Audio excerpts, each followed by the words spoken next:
कोयना पाणलोट क्षेत्रासह पाटण तालुक्यात ढगफुटी सदृश्य मुसळधार पाऊस।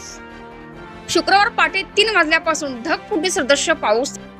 नागरिकांनी सुरक्षिततेची काळजी घ्यावी, प्रशासन यंत्रणेचे आवाहन। पाटण तालुक्यातील मुळगाव पूल पाण्याखाली जाण्याची शक्यता। नमस्कार, मी संतोषी जगदाळे आणि आपण पाहत आहात सतर्क न्यूज।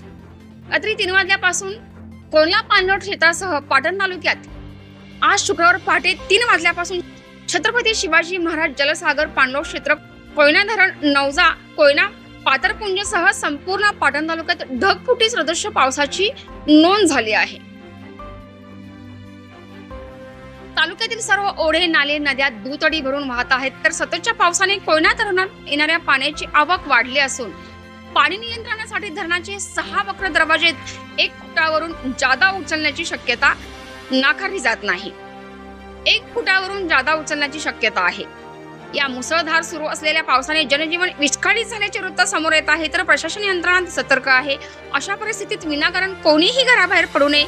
जिथे भूस्खलन होण्याची शक्यता आहे अशा ठिकाणच्या नागरिकांनी सुरक्षित ठिकाणी आसरा घ्यावा, असेही आवाहन प्रशासन यंत्रणेकडून करण्यात येत आहे। आणि या संपूर्ण महत्त्वपूर्ण अपडेटसाठी मुख्य संपादक विराट कदमसह संतोषी जगदाळे, सतर्क न्यूज, पाटण।